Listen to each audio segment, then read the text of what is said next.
ದುಡ್ಡು ಮಾಡೋದು ತುಂಬಾ ಕಷ್ಟ. ಯಾರಾದ್ರೂ ಲಕ್ಸುರಿ ಹೋಟೆಲ್ ಅಲ್ಲಿ ಕೂತ್ಕೊಂಡು ಊಟ ಮಾಡ್ತಿರ್ಬೇಕಾದ್ರೆ ನೋಡಿದಾಗ ಅದೆಲ್ಲ 2 ನಂಬರ್ ದಂಧೆಯಿಂದ ಬಂದಿರುತ್ತೆ, ಅಡ್ಡ ದಾರಿನ ಹಿಡಿದು ಸಂಪಾದಿಸಿರ್ತಾರೆ ಅಂತ ಸಾಕಷ್ಟು ಜನ ಅನ್ಕೋತಾರೆ, which is not true. Okay, ಸರಿಯಾದ ರೀತಿನಲ್ಲಿ ಫೈನಾನ್ಷಿಯಲ್ ಪ್ಲಾನಿಂಗ್ ಮಾಡಿದ್ರೆ ಡೆಫಿನೆಟ್ಲಿ ಯಾರು ಬೇಕಾದ್ರೂ ಶ್ರೀಮಂತರಾಗ್ಬೋದು. ಹೇಗೆ ಅಂತ ಯೋಚನೆ ಮಾಡ್ತಿದ್ದೀರಾ?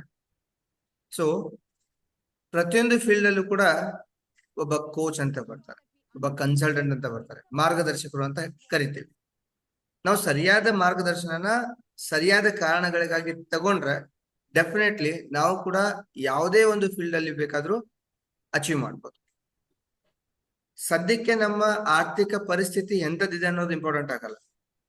ಇಲ್ಲಿಂದ ಮುಂದೆ ನಾವು ಯಾವೆಲ್ಲ ಸ್ಟೆಪ್ಸ್ ಗಳನ್ನ ತಗೋತೀವಿ ಅನ್ನೋದ್ರ ಆಧಾರದ ಮೇಲೆ ಇಲ್ಲಿಂದ 5 ವರ್ಷ ಆದ್ಮೇಲೆ, ಇಲ್ಲಿಂದ 10 ವರ್ಷ ಆದ್ಮೇಲೆ ನಾವು ಎಷ್ಟು ದುಡ್ಡು ಸಂಪಾದನೆ ಮಾಡ್ತೀವಿ ಅಥವಾ ನಮ್ಮ ಸಂಪತ್ತನ್ನ ಯಾವ ಲೆವೆಲ್ಗೆ ಬೆಳೆಸ್ತೀವಿ ಅನ್ನೋದು ಡಿಪೆಂಡ್ ಆಗುತ್ತೆ.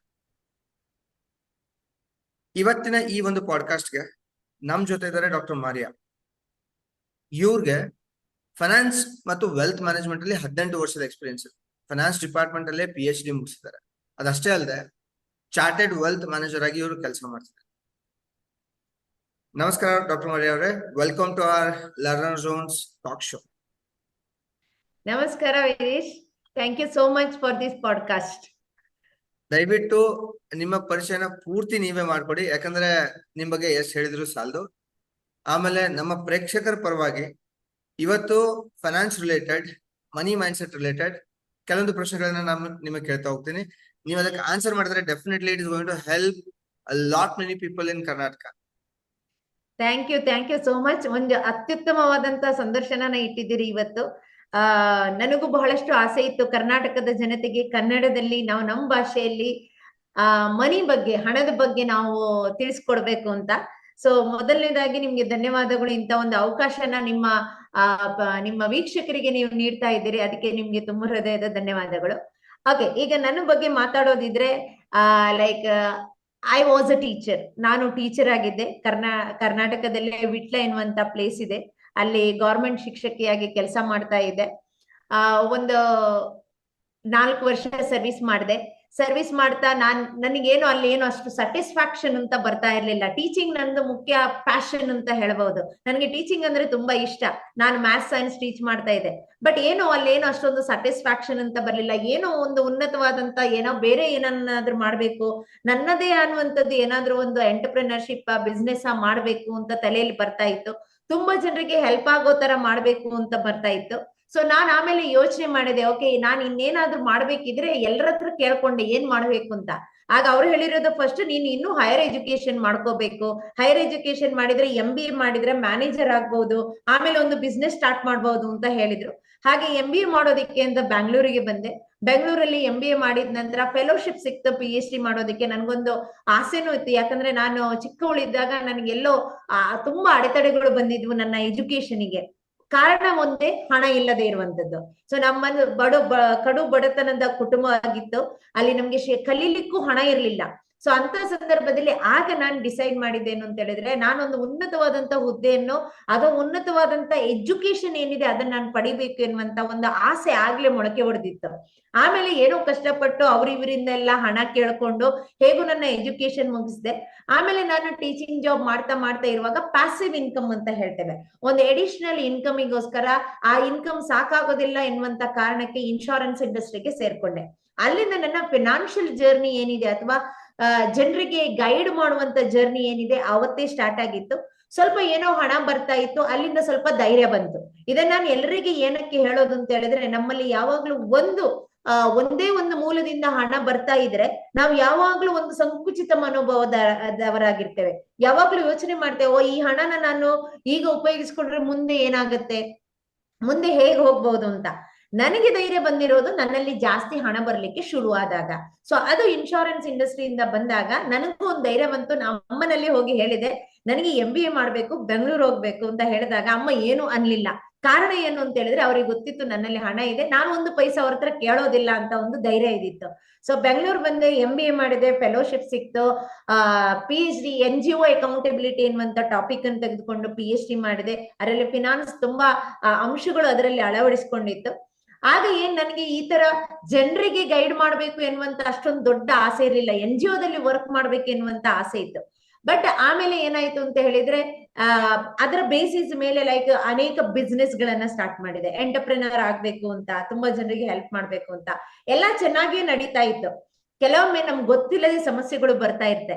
ಬಟ್ ನಾವು ಆ ಸಮಸ್ಯೆಗಳಿಗೆ ಹೇಗೆ ರೆಡಿ ಆಗಿರ್ತೇವೆ ಎನ್ನುವಂಥದ್ದು ತುಂಬಾ ಇಂಪಾರ್ಟೆಂಟ್. ಹೆಚ್ಚಿನವ್ರು ಏನ್ ಮಾಡ್ತಾರೆ ಅಂತ ಹೇಳಿದ್ರೆ ಸಮಸ್ಯೆ ಬಂದಾಗ ಅಯ್ಯೋ ಇನ್ನೇನ್ ನನ್ನಿಂದ ಆಗೋದಿಲ್ಲ ಅಂತ ಹೇಳಿ ಅರ್ಧದಲ್ಲಿ ಬಿಟ್ಟು ಹೋಗ್ತಾರೆ.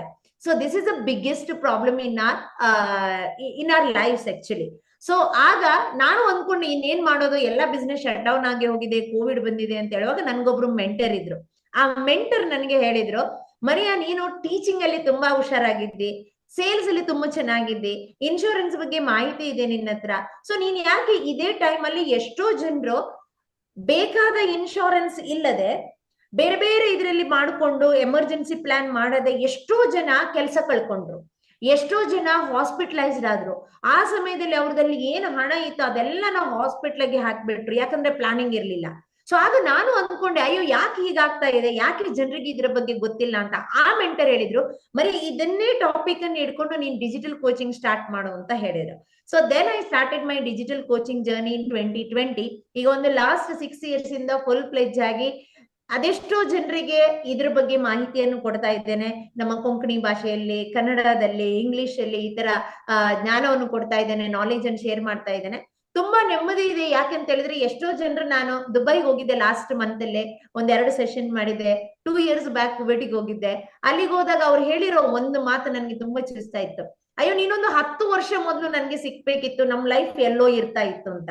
ಸೊ ಅದನ್ನ ನಾನು ನನ್ನ ಲೈಫ್ ಅಲ್ಲಿ ತುಂಬಾ ಸಲ ಅನ್ಕೊಂಡಿದ್ದೇನೆ, ಅಯ್ಯೋ ನಮ್ಗೆ ಇದೇನ್ ಸಿಗ್ತಾನೆ ಇಲ್ಲ, ಫಿನಾನ್ಷಿಯಲ್ ಎಜುಕೇಶನ್ ನಮ್ಮ ಸ್ಕೂಲ್ ಕಾಲೇಜ್ಗಳಲ್ಲಿ ಕಲಿಸ್ತಾನೆ ಇಲ್ಲ.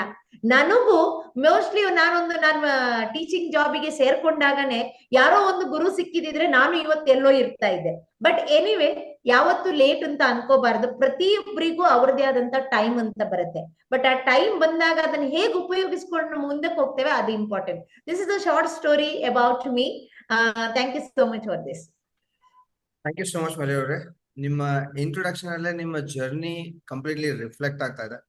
The most important thing is, ನೀವು ಒಂದ್ ಮಾತು ಹೇಳಿದ್ರಿ, ಒಂದೇ ಆದಾಯದ ಮೇಲೆ ಡಿಪೆಂಡ್ ಇರಬಾರ್ದು ಅಂತ. ವಾರನ್ ಬಫೆಟ್ ಅವ್ರ ಬುಕ್ ಓದ್ತಿದ್ದೆ ನಾನು. ಆಮೇಲೆ I am big fan of ಯಾವ ತರ ಅವರು ತಮ್ಮ ವೆಲ್ತ್ ನ ಕ್ರಿಯೇಟ್ ಮಾಡ್ತಾರೆ. ಬಿಕಾಸ್ ಸಂಪತ್ತನ್ನ ಕ್ರಿಯೇಟ್ ಮಾಡ್ಬೇಕು ಅನ್ಕೊಂಡವರು ಗ್ಯಾರಂಟಿ ವಾರನ್ ಬಫೆಟ್, ರಾಬರ್ಟ್ ಕಿಯೋಸಕಿ ಇವ್ರ ಬಗ್ಗೆ ಓದಿರ್ತಾರೆ.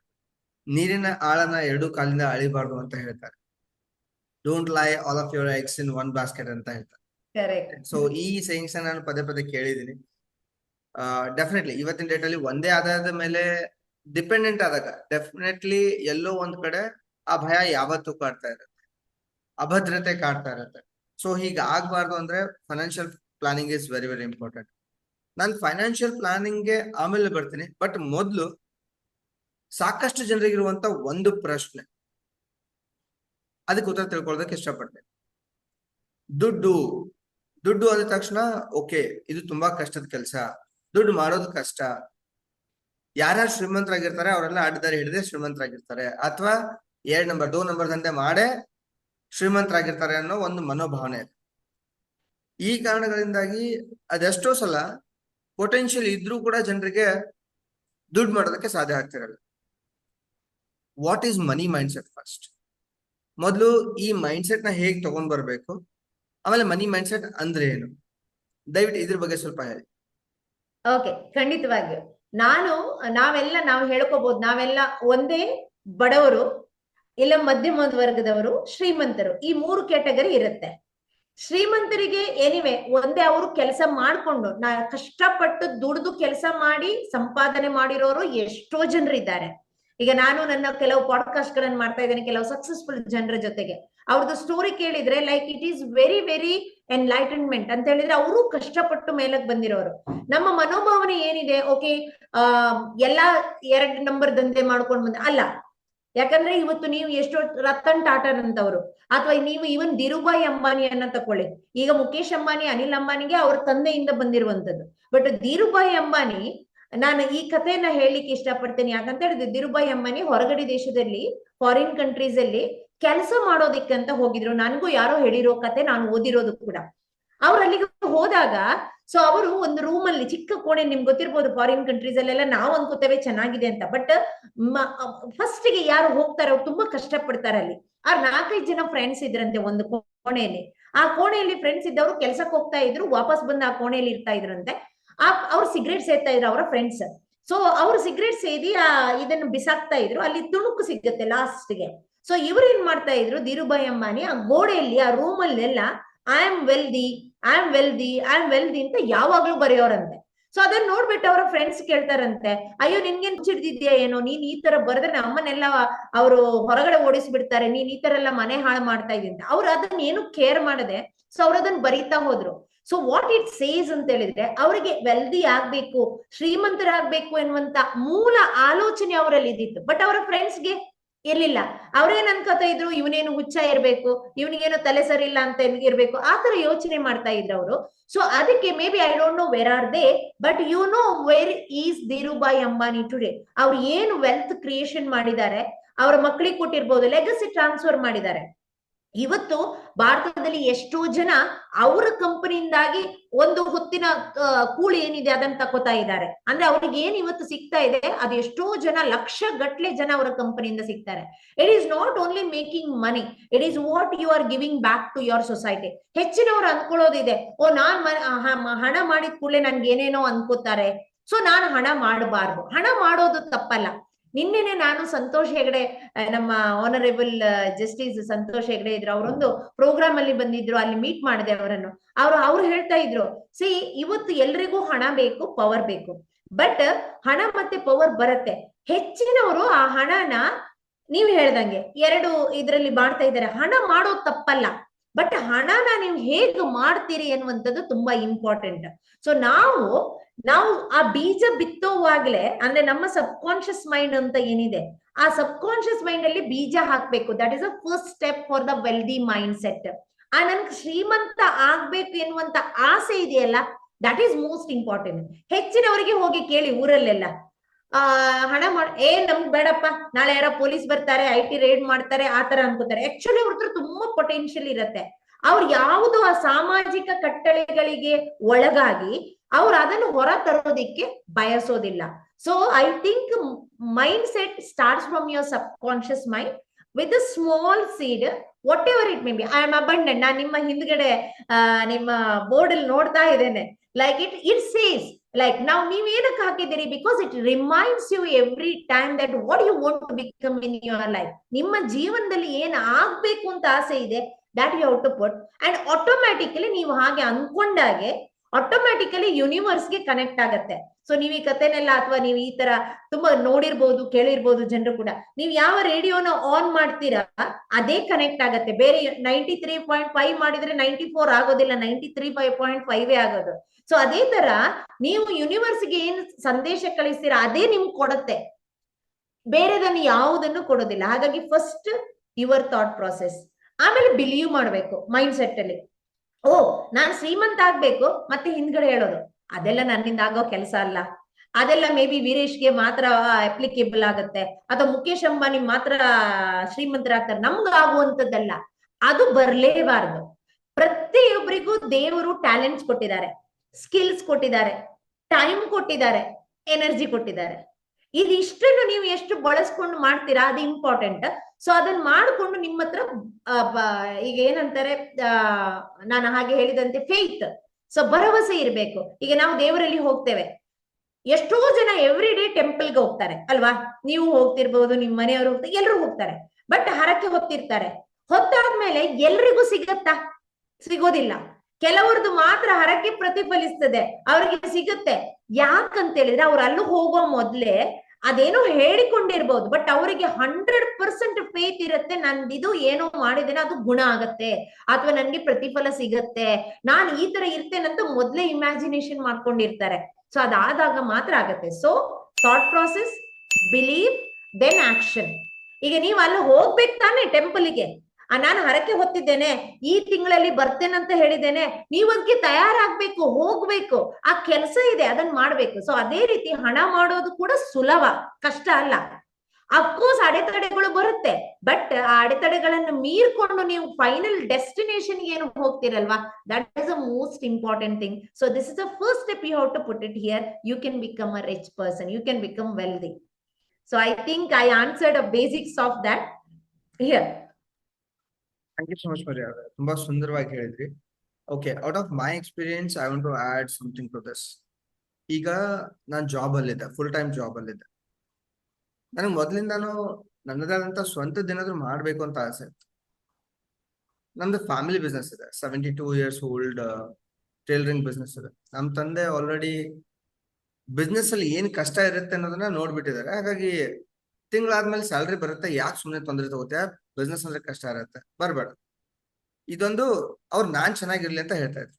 ಬಟ್ ನನಗೆ ಯಾವತ್ತಿದ್ರು ನಂದೇನಾದ್ರು ಶುರು ಮಾಡ್ಬೇಕು.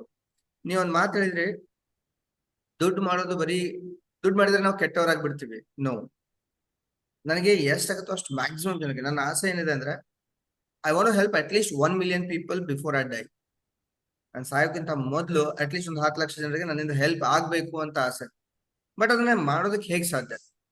ಅದನ್ನ ಮಾಡೋದಕ್ಕೆ ಸಾಧ್ಯ ಆಗ್ಬೇಕು ಅಂದ್ರೆ ನನ್ನ ಹತ್ರ ದುಡ್ಡು ಇರಬೇಕು. ಸೊ ನೀವು ಹೇಳಿರೋ ಆ ಮಾತು ನನ್ನ ಈ ಒಂದು ವಿಷನ್ಗೆ ಎಲ್ಲೋ ಒಂದ್ ಕಡೆ ಬ್ಯಾಕಪ್ ಕೊಡುತ್ತೆ. ಈಗ ದುಡ್ಡು ಮಾಡ್ಬೇಕು ಅಂದ್ರೆ ನನ್ನಿಂದ ಪಾಸಿಬಲ್ ಆಗುತ್ತೆ. ಓಕೆ, ನನ್ನ ಹತ್ರ ಇಷ್ಟು ಸ್ಯಾಲ್ರಿ ಇದೆ, ಈ ಆಫೀಸ್ ಸೆಟಪ್ ಇದೆ, ಈ ಆಫೀಸ್ ಸೆಟಪ್ಗೆ approximately around 5 to 7 lakh rupees ನಾವು ಇನ್ವೆಸ್ಟ್ ಮಾಡಿದ್ವಿ. ತಿಂಗಳಿಗೆ 1 ಲಕ್ಷ ಸಂಬಳ ತಗೋತಾ ಇದ್ದಂತವನು ನಾನು ಬಿಟ್ಬಿಟ್ಟು ಶುರು ಮಾಡ್ಕೊಂಡೆ, ನನ್ನ ಫ್ರೀಲಾನ್ಸರ್ ಕೆಲಸ ಮಾಡೋದಕ್ಕೆ ಶುರು ಮಾಡಿದೆ. And then I never thought like okay ನನ್ನಿಂದ ಆಗಲ್ಲ ಅಂತ ನಾನು ಯಾವತ್ತೂ ಯೋಚನೆ ಮಾಡಲಿಲ್ಲ. ನೀವು ಹೇಳಿರೋ ಪ್ರಕಾರ ಮೊದಲು ನಾನು ಆ ವಿಷನ್ ಕಂಡೆ, ನಂದು ಒಂದು ಆಫೀಸ್ ಇರುತ್ತೆ, ನನ್ನದೇ ಆದಂತ ಕೇಬಿನ್ ಇರುತ್ತೆ, ನನ್ನದೇ ಆದಂತ ಟೀಮ್ ಇರುತ್ತೆ. ಸೊ ನಾನು ಜಾಬ್ ಮಾಡ್ತಿರ್ಬೇಕಾದ್ರೆ ನಾನು ಏನೆಲ್ಲ ಕನಸ್ಕೊಂಡಿದ್ನೋ ಇವತ್ತದು ಆ ಬದುಕನ್ನ ನಾನು ಬದುಕ್ತಾ ಇದ್ದೆ. ಓಕೆ, ಸೊ ವೀಕ್ಷಕರಿಗೆಲ್ಲ ಒಂದು ವಿಷಯನ ತಿಳಿಸೋದಕ್ಕೆ ಇಷ್ಟಪಡ್ತೀನಿ. ಬಿಲೀಫ್ ತುಂಬಾ ದೊಡ್ಡ ರೋಲ್ ಪ್ಲೇ ಮಾಡುತ್ತೆ ನಿಮ್ ಲೈಫಲ್ಲಿ. ಓಕೆ, ದುಡ್ಡು ಮಾಡ್ಬೇಕು ಅಂದ್ರೆ ಅಡ್ಡ ದಾರಿನೇ ಹಿಡಿಬೇಕು ಅಂತಿಲ್ಲ, ಸಾಕಷ್ಟು ದಾರಿಗಳಿದೆ. ಕಷ್ಟಪಟ್ಟು ಕೂಡ ಕೆಲಸ ಮಾಡಿದಾಗ ದುಡ್ಡು ಮಾಡೋದಕ್ಕೆ ಸಾಧ್ಯ ಇದೆ. ಈಗ ಟೆಕ್ನಾಲಜಿ ಆಮೇಲೆ ಇನ್ವೆಸ್ಟ್ಮೆಂಟ್ ಅಪರ್ಚುನಿಟಿ ಸಾಕಷ್ಟು ಹೇರಳವಾಗಿ ಬೆಳೆದಿರೋದ್ರಿಂದ ನೀವು ಸರಿಯಾಗಿ ಪ್ಲಾನ್ ಮಾಡ್ಕೊಂಡ್ರೆ 100% ಯಾರಾದ್ರೂ ಶ್ರೀಮಂತರಾಗ್ಬೋದು. ಕರೆಕ್ಟ್. ಅದಕ್ಕೆ ಕೋಟಿಗಟ್ಟಲೆ ದುಡ್ಡು ಇರಲೇಬೇಕು, ಬ್ಯಾಕಪ್ ಇರಬೇಕು, ಕುಬೇರನ ಮಕ್ಕಳೇ ಆಗಿರ್ಬೇಕು, ಅದ್ರ ಅವಶ್ಯಕತೆ ಇಲ್ಲ. ಓಕೆ, ಇವತ್ತಿನ ಡೇಟಲ್ಲಿ ಕೋಟ್ಯಾಧಿಪತಿ ಕೂಡ ರಸ್ತೆ ಮೇಲೆ ಬರೋದಕ್ಕೂ ಜಾಸ್ತಿ ಟೈಮ್ ಬೇಕಾಗಿಲ್ಲ. ಆಮೇಲೆ ಒಬ್ಬ ಸಾಮಾನ್ಯ ಮನುಷ್ಯ ಕೂಡ ಶ್ರೀಮಂತ ಆಗೋದಕ್ಕೂ ಜಾಸ್ತಿ ಟೈಮ್ ಬೇಕಾಗಿಲ್ಲ. It just take a disciplined action. Okay, correct. ಅದರಲ್ಲಿ ಒಂದೊಂದೇ ಸಣ್ಣ ಸಣ್ಣ ಹೆಜ್ಜೆನ ನಾನು ಇಡ್ತಾ ಹೋಗ್ತಾ ಇದ್ದೀನಿ. ಇದರ ಆಧಾರದ ಮೇಲೆ ನನ್ನ ಮುಂದಿನ ಪ್ರಶ್ನೆ, ಫೈನಾನ್ಷಿಯಲ್ ಪ್ಲಾನಿಂಗ್. ನೀವು ಹೇಳಿರೋ ಪ್ರಕಾರ ನಿಮ್ಮ ಇಂಟ್ರೊಡಕ್ಷನ್ ಅಲ್ಲಿ ಹೇಳಿದ್ರೆ ನಮ್ಮ ಸ್ಕೂಲ್ಸ್ ಅಂಡ್ ಕಾಲೇಜಸ್ ಅಲ್ಲಿ ಫೈನಾನ್ಷಿಯಲ್ ಪ್ಲಾನಿಂಗ್ ಬಗ್ಗೆ ಮಾತಾಡೋದು. ಯಾಕಂದ್ರೆ ದುಡ್ಡಿನ ಲಿಟ್ರಸಿ, ಫೈನಾನ್ಷಿಯಲ್ ಲಿಟ್ರಸಿ ಝೀರೋ ಇದೆ, ಲಿಟ್ರಲಿ ಝೀರೋ ಇದೆ ನಮ್ ಕಂಟ್ರಿ. ಹೀಗಿರ್ಬೇಕಾದ್ರೆ ಫೈನಾನ್ಷಿಯಲ್ ಲಿಟ್ರಸಿ ಅಂದ್ರೆ ಏನು, ಫೈನಾನ್ಷಿಯಲ್ ಪ್ಲಾನಿಂಗ್ ಅಂದ್ರೆ ಏನು, ಇದ್ರ ಬಗ್ಗೆ ಒಬ್ಬ ಸಾಮಾನ್ಯ ಮನುಷ್ಯನಿಗೂ ಕೂಡ ಅರ್ಥ ಆಗ್ಬೇಕು ಅಂದ್ರೆ what would you like to say? Okay, thank you for that wonderful question. ಈಗ ನೀವು ಸ್ಕೂಲಿಗೆ ಹೋಗ್ತಾರೆ ಅಥವಾ ನಮ್ಮ ಮಕ್ಕಳನ್ನ ನಾವು ಸ್ಕೂಲಿಗೆ ಕಳಿಸ್ತೇವೆ, ಕರೆಕ್ಟ್ ಅಲ್ವಾ? ಪ್ರತಿ ಇದರಲ್ಲಿ ಒಂದೊಂದು ಸಬ್ಜೆಕ್ಟ್ಸ್ ಅಂತ ಇರುತ್ತೆ, ಸೈನ್ಸ್, ಮ್ಯಾಥ್ಸ್, ಸೋಷಿಯಲ್ ಸ್ಟಡೀಸ್. ಮತ್ತೆ ಸಬ್ಜೆಕ್ಟ್ ಅಲ್ಲಿ ಒಳಗಡೆ ಬೇರೆ ಬೇರೆ ಅಧ್ಯಾಯಗಳು ಅಂತ ಇರುತ್ತೆ, ಕರೆಕ್ಟ್ ಅಲ್ವಾ? ಸೊ ಅದೇ ರೀತಿ ಹಣದ ಬಗ್ಗೆ ತುಂಬಾ ಏನ್ ಕಲಿಬೇಕು ಅಂತಿಲ್ಲ. It's a simple subject. ಯಾಕಂತ ಹೇಳಿದ್ರೆ ನಾವು ದಿನನಿತ್ಯ ಬಳಸುವಂತ subject. The problem here is, okay, ಹಣ ಬೇಕು ಅಂತ ಎಲ್ರಿಗೂ ಗೊತ್ತು, ಹಣ ಮ್ಯಾನೇಜ್ ಮಾಡ್ಬೇಕು ಅಂತಾನು ಗೊತ್ತು, ಹಣ ಇನ್ವೆಸ್ಟ್ ಮಾಡ್ಬೇಕು, ಗ್ರೋ ಮಾಡ್ಬೇಕು ಅಂತಾನು ಗೊತ್ತು. But the problem is L ಮಾಡ್ಬೇಕು, ಯಾವಾಗ ಮಾಡ್ಬೇಕು, ಹೇಗ್ ಮಾಡ್ಬೇಕು ಎನ್ನುವಂಥದ್ದನ್ನು ಕಲ್ಸ್ಕೊಡೋದಿಲ್ಲ. ಇಲ್ಲಿ ಏನಾಗ್ತಾ ಇದೆ ಅಂತ ಹೇಳಿದ್ರೆ, ಸ್ಕೂಲ್ ನಮ್ಮ ಆಸ್ ಅ ಪೇರೆಂಟ್ ನಮ್ಮ ಮಕ್ಕಳಿಗೆ ನಮ್ಮದು ಒಂದೇ ತಲೆನೋವು ಏನು ಅಂತ ಹೇಳಿದ್ರೆ, ಅವ್ನು ಸ್ಕೂಲಲ್ಲಿ ಓದ್ಬೇಕು, ಡಿಗ್ರಿ ಮುಗಿಸ್ಬೇಕು ಅಥವಾ ಏನೋ ಒಂದು ಪೋಸ್ಟ್ ಗ್ರಾಜುಯೇಷನ್ ಮುಗಿಸ್ಬೇಕು, ಅದ ನಂತರ ಕೆಲಸ ಸಿಕ್ಕಿದ್ರೆ ನಮ್ ಕೆಲಸ ಆಯ್ತು ಅಂತ. Actually that is not the issue. Actually problem ಶುರು ಆಗೋದು ಅಲ್ಲಿ. ನಾವೇನ್ ಮಾಡ್ತೇವೆ, ಅಲ್ಲಿವರೆಗೆ ಎಲ್ಲ ನಾವೇ ಮ್ಯಾನೇಜ್ ಮಾಡ್ಕೊಂಡು ಬಂದಿರ್ತೇವೆ. ನಮ್ಗೆ ಏನಾದ್ರೂ ಕಷ್ಟ ಇರ್ಲಿ, ನಾವು ನಮ್ಮ ಮಕ್ಕಳ ಹತ್ರ ಹೇಳ್ಕೊಳ್ಳೋದಿಲ್ಲ, ಅಡ್ಜಸ್ಟ್ಮೆಂಟ್ ಮಾಡ್ಲಿಕ್ಕೆ ಬರೋದಿಲ್ಲ, ಮನಿ ಮ್ಯಾನೇಜ್ಮೆಂಟ್ ಬರ್ಲಿಕ್ಕೆ ಬರೋದಿಲ್ಲ, ಆ ಕಡೆ ಈ ಕಡೆ ಸಾಲ ಮಾಡ್ಕೊಂಡು ಇನ್ನೇನೋ ಮಾಡ್ಕೊಂಡು ಏನಾದ್ರೂ ಮಾಡಿ ಒಂದು ಮಕ್ಕಳಿಗೊಂದು ಹಂತಕ್ಕೆ ತಲುಪಿಸ್ಬೇಕು ಎನ್ನುವಂತವರೆಗೆ ಬರ್ತೇವೆ. ಬಟ್ ಆಕ್ಚುಲಿ ನಾವು ಹೇಗೂ ಕಷ್ಟಪಟ್ಟಿದ್ದೇವೆ, ನಾವು ಹೇಗೂ ಡಿಸಿಪ್ಲಿನ್ ಇಲ್ಲದೆ ಏನೋ ಮಾಡ್ಕೊಂಡಿದ್ದೇವೆ. ಅಲ್ಲಿಂದ ಮಕ್ಕಳ ಜರ್ನಿ ಶುರು ಆಗುವಾಗ they are also having a same boat. ಅವರಿಗೂ ಗೊತ್ತಿಲ್ಲ ಏನ್ ಮಾಡೋದು ಅಂತ. Again the cycle starts. ಅವ್ರೇನಾಗ್ತಾರೆ, ಈ ತಂದೆ ತಾಯಿ ಏನ್ ಮಾಡಿದ್ರು ಅದಕ್ಕೆ ಮತ್ತೆ ಹೋಗ್ತಾರೆ. So it is from generation to generation. ನಾನ್ ಸರಿ ಇಲ್ಲ ಅಂದ್ರೆ ಅಥವಾ ನನ್ಗೆ ಎಜುಕೇಶನ್ ಇಲ್ಲ ಅಂದ್ರೆ ನನ್ ಮುಂದಿನ ಎಲ್ಲ ಪೀಳಿಗೆಗೂ ಕಷ್ಟ ಬರ್ತಾ ಇರತ್ತೆ. So the most important thing, of course ಈಗ ಸ್ವಲ್ಪ ಜ್ಞಾನೋದಯ ಆಗ್ತಾ ಇದೆ, ಸ್ಕೂಲ್ಗಳಲ್ಲೆಲ್ಲ ಮಾಡ್ತಾ ಇದ್ದಾರೆ. ನಂದೊಂದು ವಿಷನ್ ಇದೆ, ಎಲ್ಲ ಸ್ಕೂಲ್ಗಳಿಗೆ ಹೋಗಿ ಒಂದ್ ಇಂಥ ಎಜುಕೇಶನ್ ಕೊಡಬೇಕು ಅಂತ. ಸೊ ಯಾಕಂತ ಹೇಳಿದ್ರೆ ಇದು ಒಂದು ಸಬ್ಜೆಕ್ಟ್ ನೀವು ಸಣ್ಣದು ಮಕ್ಕಳಿಗೆ ಹೇಳಿಕೊಟ್ರೆ ಅವರಿಗೆ ಸ್ವಲ್ಪ ಹಣ ಕೊಡಿ, ಅವ್ರು ಹೇಗ್ ಸ್ಪೆಂಡ್ ಮಾಡ್ತಾರೆ. ಸ್ಪೆಂಡ್ ಮಾಡಿದ್ರೆ ಬಯೋ ಅಂತದಲ್ಲ, ಆಮೇಲೆ ಬಂದ್ಮೇಲೆ ಓಕೆ ಏನಕ್ಕೆ ಸ್ಪೆಂಡ್ ಮಾಡಿದೆ, ಎಷ್ಟು ಖರ್ಚಾಯ್ತು, ಎಷ್ಟು ಉಳಿತು, ಉಳಿದಿರೋದನ್ನ ಏನ್ ಮಾಡ್ತಾ ಇದ್ದೆ. ಸೊ ಆ ತರ ಮಾಡಿದ್ರೆ ಐ ಥಿಂಕ್ ಆ ಮಕ್ಕಳಿಗೆ ಆ ಏನೋ ಒಂದು ಮೊದ್ಲಿಂದಲೇ ಬರುತ್ತೆ. ಇದನ್ನೇ ಸ್ವಲ್ಪ ಅಡ್ವಾನ್ಸ್ ಆಗಿ ಅವರು ಕಾಲೇಜ್ಗೆ, ಡಿಗ್ರಿ ಕಾಲೇಜ್ ಅಥವಾ ಪೋಸ್ಟ್ ಗ್ರಾಜುಯೇಷನ್ ಹೋದಾಗ ಅಲ್ಲಿ ಕಲಿಸಿದ್ರೆ ಅಲ್ಲಿಂದ ಹೊರಗೆ ಹೋಗುವಾಗ ಅವರಿಗೆ ಹಣ ಬರುತ್ತೆ. They exactly know what to do, how to do their money management ಅಂತ ಅವ್ರಿಗೆ ಗೊತ್ತಾಗುತ್ತೆ. ಇಲ್ಲ ಅಂತ ಹೇಳಿದ್ರೆ ಅವ್ರು ಮತ್ತೆ 10-20 ವರ್ಷದ ನಂತರ ಮತ್ತೆ ಯಾರೋ ಬಂದು ಹೇಳಿದಾಗ, ಓ ನೀವೊಂದು 10 ವರ್ಷ ಮೊದ್ಲು ನನ್ಗೆ ಸಿಕ್ಬೇಕಿದ್ದಿತ್ತು. ಅಷ್ಟೊತ್ತಿಗೆ 10 ವರ್ಷ ಇಸ್ ಅ ಬಿಗ್ ಟರ್ಮ್. ಅದರಲ್ಲಿ ಎಷ್ಟೋ ಕೋಟಿಗಟ್ಲೆ ಮಾಡ್ಬೋದಿತ್ತು ಆ 10 ವರ್ಷದಲ್ಲಿ. ಬಟ್ ಆ ಅಪರ್ಚುನಿಟಿಯನ್ನೇ ಕಳ್ಕೊಂಡ್ಬಿಟ್ಟಿರ್ತಾರೆ. So I suggest for each teachers, for each schools, education institution, ಅವರಿಗೆ ಈಗ ಓಕೆ ಅವರಿಗೆ ಎಜುಕೇಶನ್ ಕೊಡ್ಬೋದು. What about you, like as a ವೀಕ್ಷಕರಿಗೆ ನೀವು ಎಷ್ಟವರೆಗೆ ಕಷ್ಟಪಟ್ಟು ಬಂದಿದೆ, ನಿಮ್ಗೆ ಎಜುಕೇಶನ್ ಬೇಡವಾ? ಖಂಡಿತವಾಗಿಯೂ ಈ ಎಜುಕೇಶನ್ ಬೇಕು. There are lot of online courses ಇದೆ. ನಿಮ್ಮ ಅಸೋಸಿಯೇಷನ್ ಮೂಲಕ ಅಥವಾ ಸಂಘ ಸಂಸ್ಥೆಗಳ ಮೂಲಕ ಇಂಥ ತರಬೇತಿ ಕಾರ್ಯಗಳನ್ನು ಮಾಡ್ಬೋದು. ಬೇರೆ ಬೇರೆ ಎಲ್ಲ ಮಾಡ್ತೀವಿ ನಾವು, ಕ್ರೀಡೋತ್ಸವ ಮಾಡ್ತೀವಿ, ಇನ್ನೇನೋ ಮಾಡ್ತೀವಿ, ಎಲ್ಲಾನು ಮಾಡ್ತೀವಿ. But the important basic thing ಬಗ್ಗೆ ಯಾರು ಯೋಚನೆ ಮಾಡೋದಿಲ್ಲ. ಮತ್ತೆ ಹಣದ ಬಗ್ಗೆ ಬಂದಾಗ ಕೆಲವರಿಗೆ ಮುಜುಗರ ಮಾತಾಡ್ಲಿಕ್ಕೆ, ಅಯ್ಯೋ ನಾನೇನೋ ಹೇಳ್ಕೊಂಡ್ರೆ, ನಾನೇನೋ ತಪ್ಪು ಮಾಡಿದವ್ರಿಗೆ ಗೊತ್ತಾದ್ರೆ ಅವ್ರು ಏನ್ ಅನ್ಕೋತಾರ ಏನೋ ನನ್ ಬಗ್ಗೆ, ಅಥವಾ ನನ್ನ ಬಗ್ಗೆ ಏನು ಹೇಳ್ತಾರೆ, ಇನ್ನು ಮುಂದಕ್ಕೆ ಹೇಗೆ ಹೋಗೋದು, ನನ್ಗೆ ಸಪೋರ್ಟ್ ಮಾಡ್ತಾರ ಇಲ್ವೋ. ಎಷ್ಟೋ ಜನ ತಪ್ಪು ಮಾಡಿರ್ತಾರೆ, ಫ್ಯಾಮಿಲಿಲಿ ಹೇಳೋದಿಲ್ಲ. ಕಾರಣ ಏನು, ಓ ನನ್ನನ್ನೇನೋ ಹಿಂದೆ ಇಟ್ಟಿರ್ತಾರೆ ಅಥವಾ ನನ್ಗೆ ಸಪೋರ್ಟ್ ಮಾಡೋದಿಲ್ಲ, ಒಬ್ಬೊಬ್ಬರೇ ಕೊರಗ್ತಾ ಇರ್ತಾರೆ. So if you have a financial literacy ಅಂದ್ರೆ ಫಿನಾನ್ಷಿಯಲ್ ಎಜುಕೇಶನ್ ಅಂತ ಇದ್ರೆ, is a family game, it's a game, you have to play it together. ಆಗ ಕಷ್ಟ ಬರ್ಲಿ, ಈಗ ನೋಡಿ ಗೇಮ್ ಅಲ್ಲಿ ಎಲ್ಲರೂ ವಿನ್ ಆಗೋದಿಲ್ಲ, ಒಬ್ರು ವಿನ್ ಆಗ್ತಾರೆ, ಒಬ್ರು ಸೋಲ್ತಾರೆ. But they are learning something in that game. It is not permanent. ಒಬ್ಬರೇ ವಿನ್ ಆಗ್ತಾ ಇಲ್ಲ ಅಥವಾ ಒಬ್ಬರೇ ಸೋಲ್ತಾ ಇಲ್ಲ. ರೀಸೆಂಟ್ಲಿ ನಾನು ಅನಿಲ್ ಅಂಬಾನಿ ಬಗ್ಗೆ ಓದ್ತಾ ಇದ್ದೆ. ಸೊ ಮುಖೇಶ್ ಅಂಬಾನಿ ಮತ್ತು ಅನಿಲ್ ಅಂಬಾನಿಗೆ ಡಿಸ್ಟ್ರಿಬ್ಯೂಟ್ ಮಾಡಿದಾಗ wealth almost it was similar, $42 billion and $45 million ಏನ್ ಅವ್ರಿಗೆ ಇದ್ದಿತ್ತು. From there Anil Ambani has came to zero. He was bankrupted. ಅವ್ರದ್ದು ಹಣ ಎಲ್ಲ ಲೈಕ್ ಲೋನ್ ಅಲ್ಲೇ ಹೋಯ್ತು. ಬಟ್ ನೌ ಹಿಸ್ 2 sons, ಅವರಿಬ್ರು ಅವರ ಅಪ್ಪನ ಬಿಸ್ನೆಸ್ ಅನ್ನ ಜಾಯಿನ್ ಮಾಡ್ಬಿಟ್ಟು ಈತ ಎಲ್ಲ ಸಾಲನ ಮುಗಿಸ್ಬಿಟ್ಟಿದ್ದಾರೆ. So he became a zero and now he is becoming hero. So that means ನೀವಾಗ ಹೇಳಿರೋ ತರ ಹಣ ಮಾಡೋದಿಕ್ ಕಷ್ಟ ಇಲ್ಲ, ಬಟ್ ನೀವು ಆ ಯೋಚನೆ ಇದೆಯಲ್ಲ ಸಪೋರ್ಟ್ ಮಾಡ್ಬೇಕು. ಈಗ ಅವರ ಇಬ್ರು ಮಕ್ಕಳು ತಂದೆಗೆ ಸಪೋರ್ಟ್ ಮಾಡ್ಲಿಕ್ಕೆ ಬಂದ್ರು. If you would not have that thought process in their mindset, ಅವ್ರಿಗೆ ಇವತ್ತು ಪಾಪ ಅವ್ರು ಬ್ಯಾಂಕ್ರಪ್ಟ, ಜೈಲಲ್ಲೋ ಎಲ್ಲೋ ಇರ್ತಾ ಇದ್ರು. But anything can change if you decide to change your life. So that's it. Okay, great. ಇವಾಗ ಫೈನಾನ್ಷಿಯಲ್ ಪ್ಲಾನಿಂಗ್ ಅಂತ ಬಂದಾಗ ಸಾಕಷ್ಟು ಜನರಿಗೆ ಒಂದು ಡೌಟ್ ಇರುತ್ತೆ. ಎಲ್ರಿಗಿಂತ ಮೊದಲು ಬರೋ ಡೌಟ್, ನನ್ನ ಹತ್ರ ನಾನು ದುಡಿತಾ ಇರೋ ದುಡ್ಡೇ ನನಗೆ ಸಾಕಾಗ್ತಾ ಇಲ್ಲ.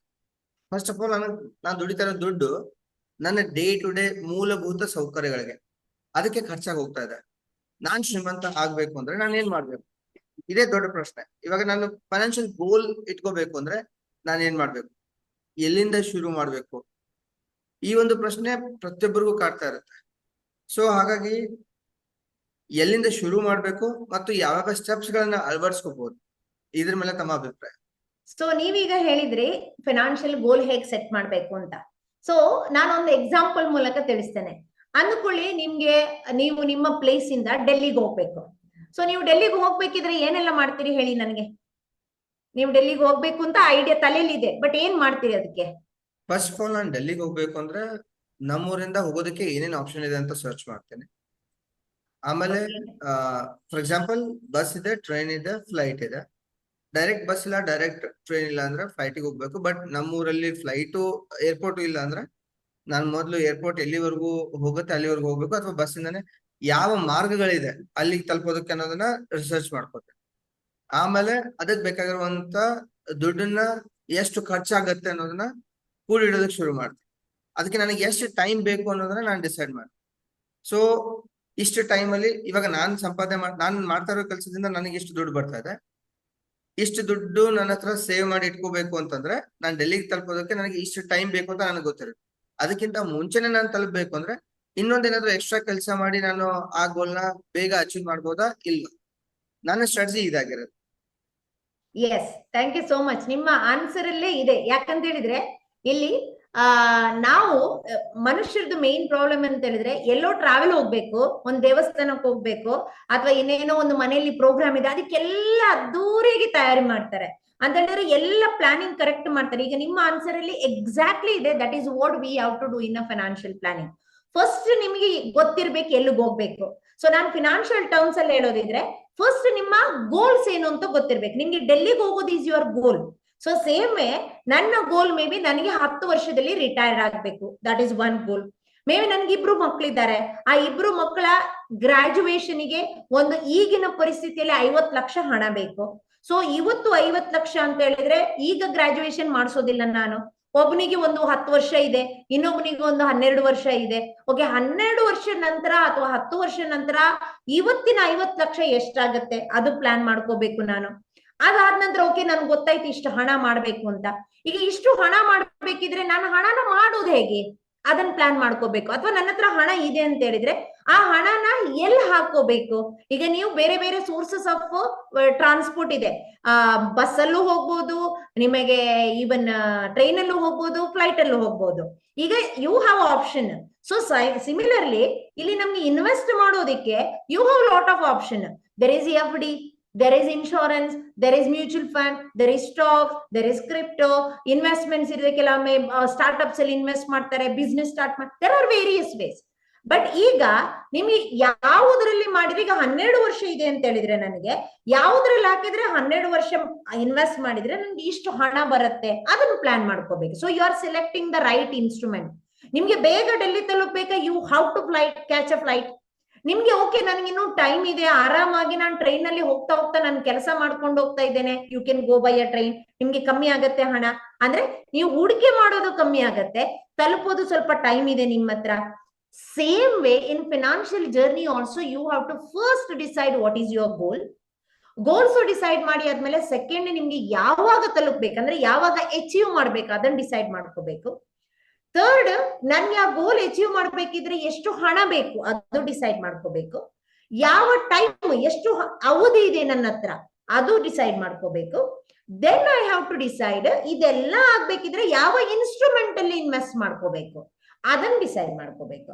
So I have to get all the resources first. I have to plan. ಇದು ದೊಡ್ಡ ಕೆಲಸನೇ ಅಲ್ಲ, ಯಾಕಂದ್ರೆ ನೀವೆಲ್ಲಾನು ಎಕ್ಸ್ಪರ್ಟ್ ವೀಕ್ಷಕರು. ಯಾಕಂದ್ರೆ ಅವ್ರ ಮನೆಯಲ್ಲಿ ಕಾರ್ಯಕ್ರಮ ಮಾಡ್ತಾರೆ, ಅವರ ಯಾವುದೋ ಒಂದು ಪ್ರೋಗ್ರಾಮ್ ಇದೆ, ಅದು ತುಂಬಾ ಅಚ್ಚುಕಟ್ಟಾಗಿ ಮಾಡ್ತಾರೆ. ಟ್ರಾವೆಲ್ ಪ್ಲಾನ್ ಇದ್ರೆ ನಿಮ್ಮ ಫ್ಯಾಮಿಲಿನ ಇಟ್ಕೊಂಡು ಎಲ್ಲ ಒಂದು ರೆಸಾರ್ಟ್ಗೆ ಹೋಗ್ತೀರಿ, 1 ತಿಂಗಳು 2 ತಿಂಗಳು 1 ವರ್ಷದ ಮೊದಲೇ ಪ್ಲಾನ್ ಮಾಡಿರ್ತಾರೆ. ಸೊ ಮೈ ಸಿಂಪಲ್ ಕ್ವಶನ್, ಇದೆಲ್ಲ ಇಷ್ಟು ಚೆನ್ನಾಗಿ ಮಾಡುವಾಗ ನಿಮ್ಮ ಇಡೀ ಲೈಫ್ ಅಲ್ಲಿ ಇರುವಂತ ಫಿನಾನ್ಷಿಯಲ್ ಗೋಲ್ಸ್ ಅನ್ನ ಯಾಕೆ ಪ್ಲಾನ್ ಮಾಡ್ಲಿಕ್ಕೆ ಆಗೋದಿಲ್ಲ? ಎಲ್ರಿಗೂ ಮಾಡ್ಲಿಕ್ಕೆ ಆಗತ್ತೆ. So it is very easy to do. You are expert in that. ಮರಿಯವರೇ, ಥ್ಯಾಂಕ್ ಯು ಸೋ ಮಚ್. ತುಂಬಾ ಬ್ಯೂಟಿಫುಲಿ ನೀವು ಇದನ್ನ ಎಕ್ಸ್ಪ್ಲೇನ್ ಮಾಡಿದ್ರಿ. ವೀಕ್ಷಕರೇ, ಮರಿಯವರು ಹೇಳಿರೋ ಪ್ರಕಾರ ನಿಮ್ಗೆ ಎಲ್ಲಿಗೆ ಹೋಗ್ಬೇಕು ಅಂತ ಗೊತ್ತೇ ಇಲ್ಲ ಅಂದ್ರೆ ನೀವು ಮನೆ ಬಿಟ್ಟು ಹೊರಗಡೆನೆ ಹೋಗಕ್ಕಾಗಲ್ಲ. ನಿಮಗೆ ಎಷ್ಟು ದುಡ್ಡು ಬೇಕು ಅನ್ನೋದನ್ನ ನೀವು ಅರ್ಥ ಮಾಡ್ಕೊಳ್ದೆ ಹೋದ್ರೆ ನೀವ್ ಏನ್ ಪ್ಲಾನ್ ಮಾಡ್ಬೇಕು, ಆಮೇಲೆ ಎಷ್ಟು ಕೆಲಸ ಮಾಡ್ಬೇಕು ಅನ್ನೋದನ್ನ ಕೂಡ ನೀವು ಅರ್ಥ ಮಾಡ್ಕೊಳ್ಳೋದಕ್ಕೆ ಸಾಧ್ಯನೇ ಇಲ್ಲ. ಇವಾಗ ಅವ್ರು ಎಕ್ಸಾಕ್ಟ್ಲಿ ಹೇಳಿರೋ ಪ್ರಕಾರ ನಾನು ಇಂಜಿನಿಯರಿಂಗ್ ಮಾಡ್ಬೇಕಾದ್ರೆ 1 ಲಕ್ಷ ರೂಪಾಯಿದಲ್ಲಿ ನಾನು ಪೂರ್ತಿ ಇಂಜಿನಿಯರಿಂಗ್ ಮುಗಿತ್ತು. ಆದ್ರೆ ಇವತ್ತಿನ ಡೇಟ್ ಅಲ್ಲಿ ನಾನು ಆಸ್ ಎ ಕರಿಯರ್ ಕೋಚ್ ಆಗಿ ಎಷ್ಟೋ ಸ್ಟೂಡೆಂಟ್ಸ್ ಗಳಿಗೆ ಕೋಚಿಂಗ್ ಕೊಡ್ತಾ ಇರ್ತೀನಿ, ಕೌನ್ಸಿಲಿಂಗ್ ಕೊಡ್ತಾ ಇರ್ತೀನಿ. ಪರ್ ಇಯರ್ 1.5 ಲ್ಯಾಕ್ ಟು ಅದಕ್ಕಿಂತ ಮೇಲ್ಪಟ್ಟಿದೆ. ಓಕೆ, ಇವಾಗ ನನ್ನ ಮಗ 6.5 ವರ್ಷದವನಿದ್ದಾನೆ. ಅವನ ಇಂಜಿನಿಯರಿಂಗ್ ಬಂದಾಗ ಡೆಫಿನೆಟ್ಲಿ ಮರಿಯವ್ರು ಹೇಳಿರೋ ಪ್ರಕಾರ ಒಂದು 40 ರಿಂದ 50 ಲಕ್ಷ ಬೇಕಾಗ್ಬೋದು. ಅವ್ನು ಏನ್ ಮಾಡ್ತಾನೆ ಅನ್ನೋದ್ರ ಮೇಲೆ ಡಿಪೆಂಡ್ ಆಗುತ್ತೆ. ಬಟ್ ಆ ಸಮಯದಲ್ಲಿ ನಮಗೆ ಅಷ್ಟೊಂದು ದುಡ್ಡನ್ನ ಒಟ್ಟಿಗೆ ಕೂಡಿಡೋದಕ್ಕೆ ಸಾಧ್ಯನಾ ಅಥವಾ ಅರೇಂಜ್ ಮಾಡೋದಕ್ಕೆ ಸಾಧ್ಯ ಆಗತ್ತಾ? Never, it is not possible. So ಏನ್ ಮಾಡಬಹುದು? ಅದಕ್ಕೆ ನಾನೇನ್ ಮಾಡಿದ್ದೇನೆ, ನನ್ನ ಫ್ರೆಂಡ್ ಇದೇ ತರ ಫಾರ್ಚುನೇಟ್ಲಿ ನಾನ್ ಜಾಬ್ ಮಾಡೋದಕ್ಕೆ ಶುರು ಮಾಡಿ 15 ವರ್ಷ ಆದ್ಮೇಲೆ ನನ್ನ ಫ್ರೆಂಡ್ ಒಬ್ಬ SIP ನಲ್ಲಿ ಹಾಕಿದ್ರೆ ಕಂಪೌಂಡಿಂಗ್ ಇಫೆಕ್ಟ್ ಅಂತ ಸಿಗುತ್ತೆ, ನಿನಗೆ ಒಂದು ಒಳ್ಳೆ ಲಂಸಮ್ ಸಿಗುತ್ತೆ, ಅದನ್ನ ನಿನ್ ಮಕ್ಕಳ ಎಜುಕೇಶನ್ಗಾಗಿ ಬಳಸ್ಬೋದು ಅಂತ ಹೇಳಿ ಅವಾಗ ನಾನು SIP ಮಾಡಿದೆ. ಇವತ್ತು ಆ ಟಾಪಿಕ್ ಬೇಡ, ಅದ್ರ ಬಗ್ಗೆ ನಾನು ಮರ್ಯಾವ್ರ ಹತ್ರ ರಿಕ್ವೆಸ್ಟ್ ಮಾಡ್ಕೊಂಡು ನೆಕ್ಸ್ಟ್ ಎಪಿಸೋಡ್ ಅಲ್ಲಿ ಅದನ್ನ ಕವರ್ ಮಾಡ್ತೀನಿ. ಓಕೆ, ಇವತ್ತಿನ ಟಾಪಿಕ್ ಏನಿದ್ರು ಕೂಡ first of all let us set the basics right. ಈ ಗೋಲ್ ಸೆಟ್ಟಿಂಗ್ ಮಾಡೋದ್ರ ಬಗ್ಗೆ ಮಾತಾಡಿದ್ವಿ, ಫೈನಾನ್ಷಿಯಲ್ ಪ್ಲಾನಿಂಗ್ ಬಗ್ಗೆ ಮಾತಾಡಿದ್ವಿ, ಮನಿ ಮೈಂಡ್ ಸೆಟ್ ಬಗ್ಗೆ ಮಾತಾಡಿದ್ವಿ. ಮರೆಯವ್ರೆ, ನನ್ನೊಂದು ರಿಕ್ವೆಸ್ಟ್ ಇದೆ. ಈಗ ಇಲ್ಲಿವರೆಗೂ ನಿಮ್ ಮಾತನ್ನ ಕೇಳಾದ್ಮೇಲೆ ಡೆಫಿನೆಟ್ಲಿ ನಮ್ಮ ವೀಕ್ಷಕರಿಗೆ ಏನ್ ಗೊತ್ತಾಗಿರುತ್ತೆ, ಓಕೆ ಯಾರಾದ್ರೂ ದುಡ್ಡು ಮಾಡಬಹುದು, ನಮ್ಮಿಂದನೂ ಇದು ಸಾಧ್ಯ ಇದೆ ಅನ್ನೋ ಒಂದು ಭರವಸೆ ಅಂತೂ ಬಂದಿದೆ. ಇವಾಗ ಆಕ್ಷನ್ ತಗೋಬೇಕು ಅಂದ್ರೆ the immediate next concern is ನಾನು ಗೋಲ್ ಹೇಗೆ ಸೆಟ್ ಮಾಡ್ಕೋಬೇಕು. ಇವಾಗ ನನ್ನ ಆದಾಯ ಎಷ್ಟಿದೆ ಅದರ ಆಧಾರದ ಮೇಲೆ ನಾನೊಂದು ರಿಯಲಿಸ್ಟಿಕ್ ಗೋಲ್ ಸೆಟ್ ಮಾಡ್ಬೇಕು. ಅಂದ್ರೆ ಎಷ್ಟು ಸೆಟ್ ಮಾಡ್ಬೇಕು? ಫಾರ್ ಎಕ್ಸಾಂಪಲ್, ಇವಾಗ ನಾನು ಒಂದು ತಿಂಗಳಿಗೆ 10,000 ರೂಪಾಯಿ ದುಡಿತೀನಿ ಅಂದ್ರೆ ನಾನು ಎಷ್ಟು ಗೋಲ್ನ ಸೆಟ್ ಮಾಡ್ಕೋಬೇಕು?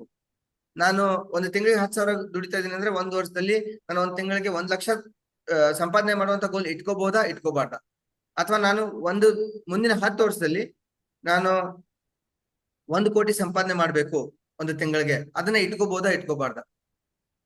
ಇದು ನನ್ನ ಪ್ರಶ್ನೆ ಆಗಿದೆ, ಇದು ನಮ್ಮ ವೀಕ್ಷಕರ ಪ್ರಶ್ನೆ ಆಗಿರ್ಬೋದು ಕೂಡ.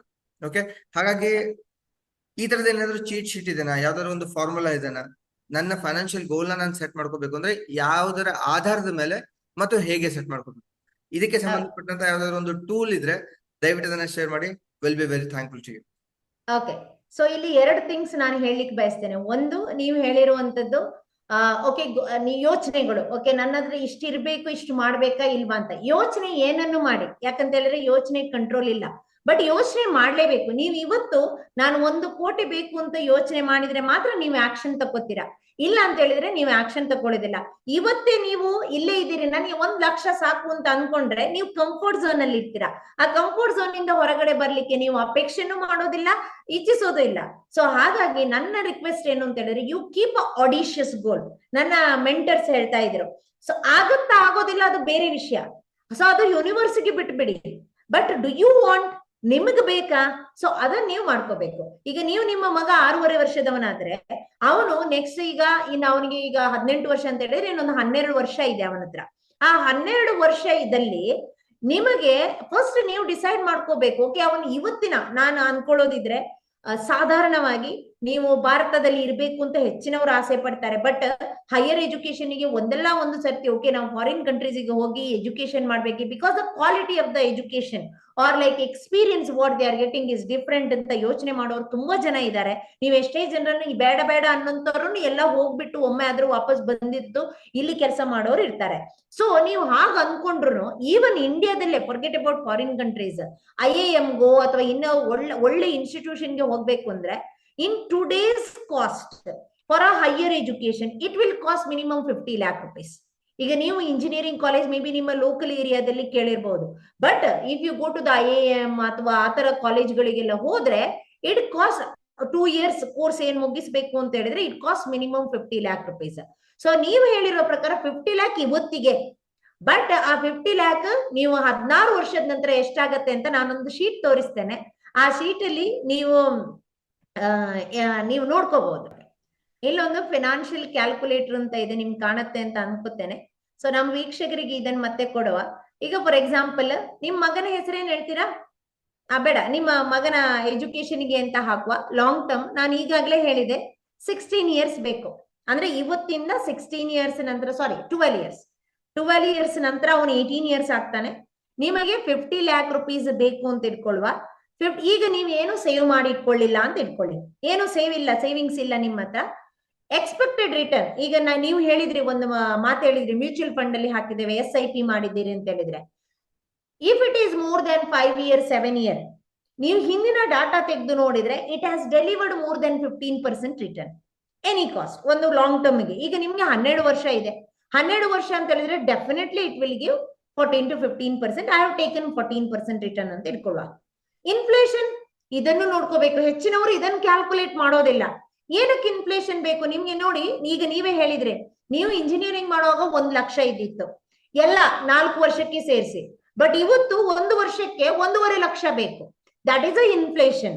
ಸೊ ಅದೇ ರೀತಿ ನಾನ್ ನನ್ನ BSc ಮಾಡುವಾಗ 3,000 ಇದ್ದಿತ್ತು. ಇವತ್ತು ಹೋಗಿ ಕೇಳಿ 20,000 25,000 ಒಂದು BSc ಮಾಡೋದಿಕ್ಕೆ ಇದೆ. So that is a inflation. So every year on year 10% inflation ಎಜುಕೇಶನ್ಗೆ ಅಂತ ತಗೋತೇವೆ. ನೀವು ಅಂದ್ಕೊಳ್ಳಿ 10% ಇನ್ಫ್ಲೇಷನ್ ಇದೆ ಅಂತ ಅಂದ್ಕೊಳ್ಳಿ. ನಿಮ್ಮ ಕ್ಯಾಲ್ಕುಲೇಷನ್ ಪ್ರಕಾರ ಸೊ ನಿಮ್ಮ ಮಗನ ಎಜುಕೇಶನ್ಗೆ ನೀವು 50 ಲಕ್ಷ ಈಗ ಇಟ್ಕೊಂಡಿದ್ದೀರಿ. So 1.56 crore, approximately 1.57 crore rupees ನಿಮ್ಗೆ 12 ವರ್ಷದ ನಂತರ ಬೇಕು. ನಾವು your goal is set. ನೀವು 50 ಲಕ್ಷ ಮಾಡೋದಲ್ಲ, 1.56 crore ರೆಡಿ ಮಾಡ್ಕೋಬೇಕು. That is one thing. ಹೇಗ್ ಮಾಡೋದು? One question.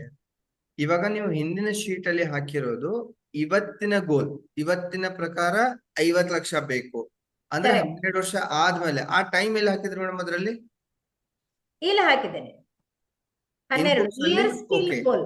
ESTIL ಗೋಲ್ ಅಂದ್ರೆ ಎಷ್ಟು ವರ್ಷ ಆದ್ಮೇಲೆ ನನಗೆ ದುಡ್ಡು ಬೇಕು ಅನ್ನೋದನ್ನ ESTIL ಗೋಲ್ ಅಲ್ಲಿ ಹಾಕಿದ್ರಿ. ಕರೆಕ್ಟ್. ಗೋಲ್ ಅಮೌಂಟ್ ಇವತ್ತಿನ ಡೇಟ್ ಗೆ ಸಂಬಂಧಪಟ್ಟಂಗೆ ಗೋಲ್ ಅಮೌಂಟ್ 50 lakh ಹಾಕಿದ್ರಿ. Correct. Okay, done. Okay, so ಈಗ ನಿಮಗೆ ಆಕ್ಚುಲಿ ನಿಮ್ಮ ಗೋಲು 1.56 crore, 1.57 crore ಅಂತ ಇಟ್ಕೊಳ್ಳಿ. ಅಷ್ಟು ಮಾಡ್ಕೋಬೇಕು. ಹೇಗ್ ಮಾಡೋದು? ಸೊ ಅಂದ್ಕೊಳ್ಳಿ ನೀವು ಮಂತ್ಲಿ, ಇದು ನೆಕ್ಸ್ಟ್. ಈಗ ನಾವು ಅಲ್ಲಿ ಕ್ವಶನ್ ಹೇಳ್ತೇವೆ, ನನಗೆ ಡೆಲ್ಲಿಗೆ ಹೋಗ್ಬೇಕು. ಈಗ ಹೇಗ್ ಹೋಗ್ಬೇಕು? ಓಕೆ, ಇನ್ಸ್ಟ್ರೂಮೆಂಟ್ ತಗೋಬೇಕು. So this is a financial instrument. I am not saying that ನೀವು SIP ನೇ ಮಾಡ್ಬೇಕು ಅಂತ. I am just giving a example. ನೀವು ಅಂದ್ಕೊಳ್ಳಿ SIP ಮಾಡ್ಬೇಕು ಅಂತ ಇಟ್ಕೊಂಡಿದ್ದೀರ ಅಂತ ಹೇಳಿದ್ರೆ, you should invest minimum 42,000 rupees now onwards every month. ಮುಂದಿನ 12 ವರ್ಷಕ್ಕೆ ನೀವು 42,000 ಇನ್ವೆಸ್ಟ್ ಮಾಡ್ಕೊಂಡು ಬಂದ್ರೆ ಆ ಹಣ 14% ಪ್ರಕಾರ ಗ್ರೋ ಆಗ್ತಾ ಇದ್ರೆ then automatically you can create 1.57 crore. Okay, so ಇಲ್ಲ ನೀವೇನ್ ಅನ್ಕೋತೀರಿ, ಇಲ್ಲ ಮನೆಯ ನನಗೆ ಮಂತ್ಲಿ ಹಾಕ್ಬೇಕು ಅಂತ ಇಲ್ಲ, ನನಗೆ ನನ್ನ ಹತ್ರ ಲಂಸಮ್ ಹಣ ಇದೆ, ನಾನು ಒಮ್ಮೆಲೆ ಹಾಕ್ಬಿಡ್ತೇನೆ, ಹಾಕ್ಬೋದಾ? No problem. ಮ್ಯೂಚುವಲ್ ಫಂಡ್ ಅಲ್ಲಿ ನೀವು ಒಮ್ಮೆಲೆ ಹಾಕಿದ್ರಿ, ಆ ಹಣ ನಿಮ್ಗೆ 14% ಗ್ರೋ ಆಗ್ತಾ ಇದೆ ಅಂತ ಹೇಳಿದ್ರೆ 32.5 lakh rupees ಈಗ ಹಾಕ್ಬೇಡಿ, ಆರಾಮಾಗಿದ್ಬಿಡಿ. 12 ವರ್ಷದ ನಂತರ ನಿಮ್ಮ 32.5 lakh 1.56 crore ಆಗುತ್ತೆ. Provided if you get 14% rate of return, which is reasonably okay, you can easily get it. So this is a plan you should have. In ಏನ್ ಮಾಡ್ಬೇಕು? ನೀವು ಇನ್ಸ್ಟ್ರೂಮೆಂಟ್ ಸೆಲೆಕ್ಟ್ ಮಾಡಿದ್ರೆ ನೀವು ಆಕ್ಷನ್ ತಗೋಬೇಕು. That is most important. Okay ma'am, ನೀವು ಇವಾಗ ಹೇಳಿರೋ ಪ್ರಕಾರ 42,441 ಮಂತ್ಲಿ SIP ನಲ್ಲಿ ಇನ್ವೆಸ್ಟ್ ಮಾಡಿದ್ರೆ 1.56 crore ಆಗತ್ತೆ ಆಫ್ಟರ್ 12 years. ಕರೆಕ್ಟ್. ಈಗ ಎಷ್ಟೋ ಸಲ ಅಥವಾ ಎಷ್ಟೋ ಜನರಿಗೆ ಪ್ರಾಬ್ಲಮ್ ಏನಾಗುತ್ತೆ ಅಂದ್ರೆ, ಓಕೆ ನಮ್ ಇನ್ಕಮ್ ಎಷ್ಟಿರಲ್ಲ. ಸೊ ಇವಾಗ ನಾನು ನನ್ನ ಮಗನಿಗೆ, ಫಾರ್ ಎಕ್ಸಾಂಪಲ್ ಇವಾಗ ಇದು 1.5 crore ಇದೆ. ಲೆಟ್ ಅಸ್ ಅಸ್ಯೂಮ್ ನಾನು ಮೆಡಿಕಲ್ ಸೀಟ್ ನ ನನ್ನ ಮಗನಿಗೆ ಫಾರಿನ್ ಅಲ್ಲಿ ಕೊಡಿಸ್ಬೇಕು ಅಂದ್ರೆ I might need 50 crores. Correct. ಇಂಡಿಯಾದಲ್ಲಿ ಇವತ್ತು 15 ಕೋಟಿ 20 ಕೋಟಿ ಹೋಗುತ್ತೆ. ಇವಾಗ ನನಗೆ ನನ್ನ ಮಗನಿಗೆ ಮೆಡಿಕಲ್ ಸೀಟ್, ಮೆಡಿಕಲ್ ಎಜುಕೇಶನ್ ನಾನು ಫಾರಿನ್ ಅಲ್ಲಿ ಕೊಡಿಸ್ತೇನೆ ಅಂದ್ರೆ 50 crores ನನಗೆ ಬೇಕು. ಇವಾಗ ನನ್ನ ಕರೆಂಟ್ ಇನ್ಕಮ್ ಪ್ರಕಾರ ನಾನು ಇಷ್ಟನ್ನ ಇನ್ವೆಸ್ಟ್ ಮಾಡಬಹುದು. I can manage this. I can manage an SIP of 42,000 rupees per month. But 50 crores ಮಾಡಬೇಕು ನನ್ನ ಗೋಲ್ನ ಮುಂದಿನ 12 ವರ್ಷದಲ್ಲಿ 50 crores ಮಾಡಬೇಕು ಅಂದ್ರೆ ಈ ಕ್ಯಾಲ್ಕುಲೇಷನ್ ಅಲ್ಲಿ ಅದು ಸೆಟ್ ಆಗಲ್ಲ. ಕರೆಕ್ಟ್. ಹೀಗಿದ್ದಾಗ ನಾನು ಆ 50 crore ಕನಸನ್ನ ಕಾಣ್ಬೇಕಾ ಕಾಣ್ಬಾರ್ದು? ಅಥವಾ ಕಾಣಿದ್ರೆ ನಾನು ಹೇಗೆ ಪ್ಲಾನ್ ಮಾಡ್ಕೋಬೇಕು? Yes, very good question. ಈಗ ನಿಮ್ಗೆ ಆಸೆ ಇದೆ ನಿಮ್ಮ ಮಗನನ್ನ ಕಳಿಸ್ಬೇಕು. You should not stop that, because ಅದ್ ನಿಮ್ಮ ಆಸೆ ಅಥವಾ ನಿಮ್ಮ ಮಗನ ಆಸೆ ಕೂಡ ಆಗಿರ್ಬೋದು.